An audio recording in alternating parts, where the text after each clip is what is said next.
Xiaomi Mi 6X alias Xiaomi Mi A2 ini spesifikasinya sama, cuman bedanya di softwarenya aja. Bedanya kalau Xiaomi Mi 6X itu pakai MIUI ROM Cina, sedangkan Xiaomi Mi A2 ini softwarenya itu pakai OS pure Google Stock lah gitu.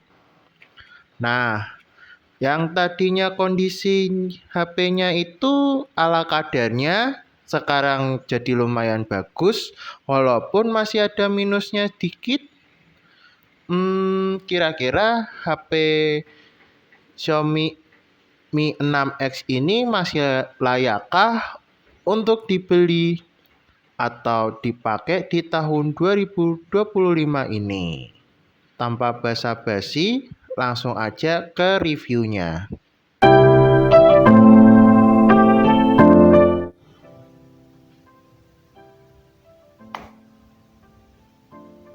Hai guys, jumpa lagi ke channelnya Imposter Gadget.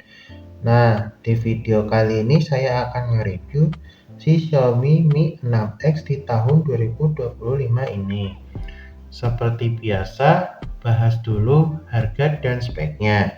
Jadi, waktu saya beli di marketplace Facebook, dengan harga awalnya itu 400 ribuan aja. Terus saya nego-nego, jadi 225 ribuan aja.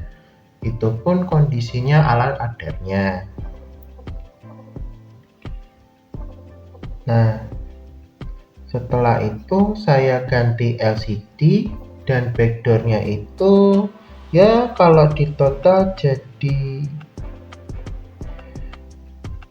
300-an, belum sama pemasangan di counter terdekat. Kalau sudah sama pemasangan di counter terdekat itu jadi 500 ribuan aja. Tetapi walaupun LCD-nya udah diganti, minusnya ini ada putihnya di sini, terus kadang-kadang itu sering ghostos gitu pas pada saat disentuh lagi scroll sosmed atau main game, kadang-kadang suka ghostos gitu. Terus untuk minusnya HP ini tuh baterainya tuh lumayan ya agak boros gitu, sama ini nggak ada slot micro SD walaupun sudah dual SIM. Ya dari segi speaker dan kamera depan belakang nggak ada kendala sih, ya intinya selebihnya normal gitu. Oke, dengan harga segitu dapat spek Snapdragon 660 dengan fabrikasi 14 nanometer, layarnya 6 inch, IPS LCD, Androidnya 9 byte, MIUI 12, ROM Cina, varian memori 6/64 GB, kamera depan 20 megapiksel, f1.8 dan kamera belakangnya 12 megapiksel f1.8 juga, dan 20 megapiksel sama juga f1.8. resolusi videonya 4K 30 fps, dan USB-nya ini udah USB Type-C 2.0 dan kapasitas baterainya di 3000 mAh. Untuk desainnya seperti iPhone X, cuman beda di LCD-nya. Terus untuk di tahun 2025 ini HP-nya ini kelihatan compact, dan walaupun kelihatan compact tetapi masih nyaman digenggam walaupun terbuat dari logam, sama di atas bawahnya itu ada garis antenanya. Terus untuk kualitas layarnya yang berukuran 6 inch, walaupun belinya dengan harga yang paling murah cuman 100 ribuan aja udah sama ongkir, ya menurut saya sih masih jernih. Terus ketajaman gambarnya tidak mengecewakan meskipun ada minusnya seperti ada titik putih dan layarnya itu sering ghostos walaupun pemakaian ringan seperti aplikasi sosmed dan YouTube dan bermain game sekalipun.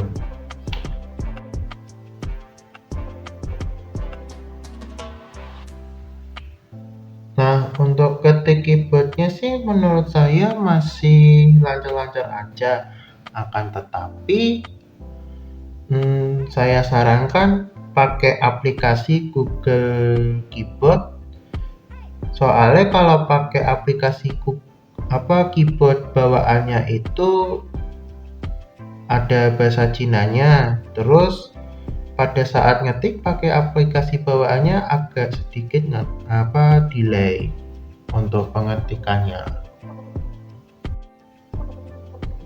Untuk keseluruhannya itu di HP ini dengan MIUI 12 ROM Cina, Android 9 Pie, ini menurut saya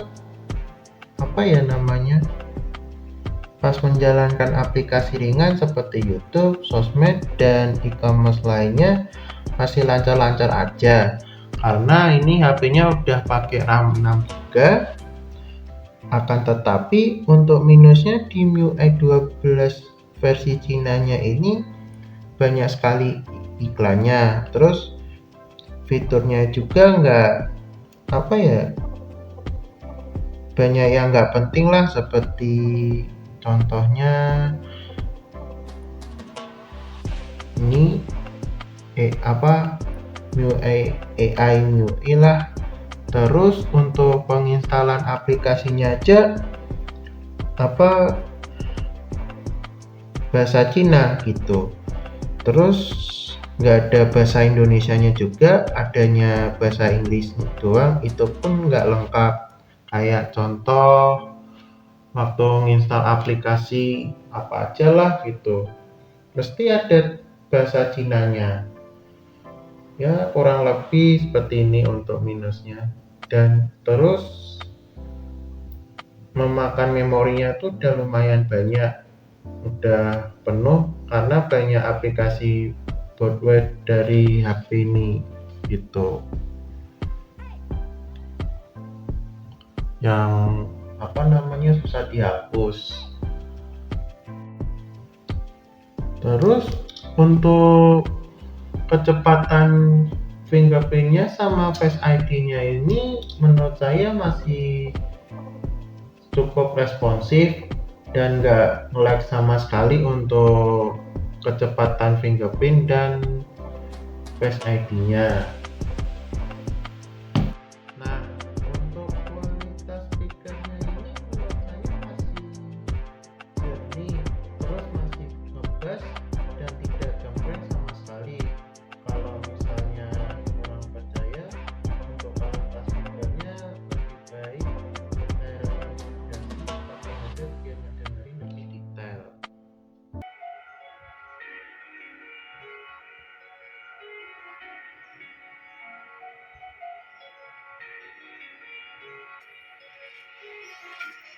Empty hearts and neon lights, they're playing with my mind. Gotta get out of here tonight.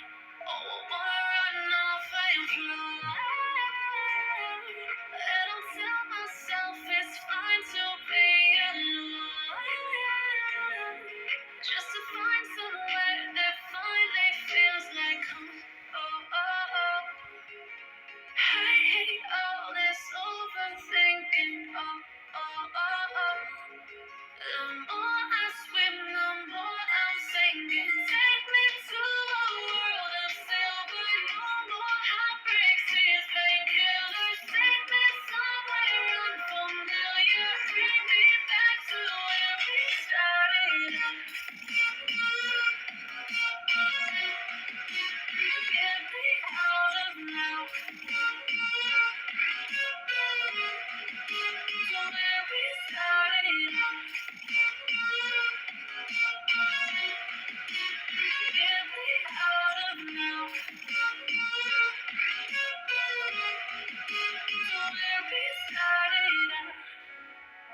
Oke, untuk hasil kamera depan dan belakang menurut saya sih masih standar-standar aja, sama masih terlihat jernih di kondisi terang, tetapi untuk kondisi gelap atau malam hari hasil kameranya sih sedikit buram, dan uniknya di bagian di mana LCD-nya juga ada LED flash dan hasilnya malah kelihatan keterangan.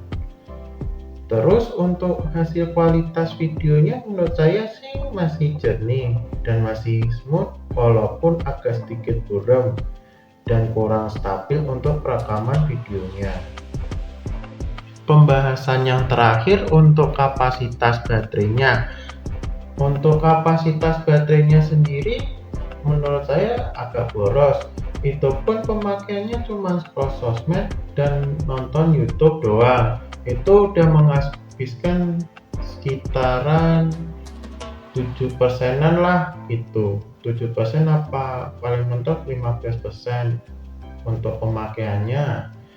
Terus untuk pengecasannya dari 15% sampai 100% itu butuh waktu 1 jam. Ya sekitaran 1 jam untuk ngisi sampai 100%. Jadi untuk kesimpulannya, apakah Xiaomi Mi 6X masih layakkah untuk dipakai atau dibeli di tahun 2025 ini? Ya menurutku sih masih layak, tetapi dengan catatan HP Xiaomi Mi 6X ini dengan varian memori 6/6 GB itu tergolong langka, bahkan hampir tidak ada sama sekali. Ya paling mentok minusnya itu di LCD sama layar pemakaian. Nah itu pun kalau dapat yang varian memori 6/64 GB. Kalau sekalinya ready, HP ini kebanyakan varian memori 4/64 GB. Itu pun kebanyakan HP-nya juga HP Xiaomi Mi A2 yang versi global atau versi stok Google. Ya sekalinya ready itu yang versi Mi 6S itu harganya di 800 ribuan aja, udah sama kardus dusbox sama kabel. Itu pun jualnya di Shopee.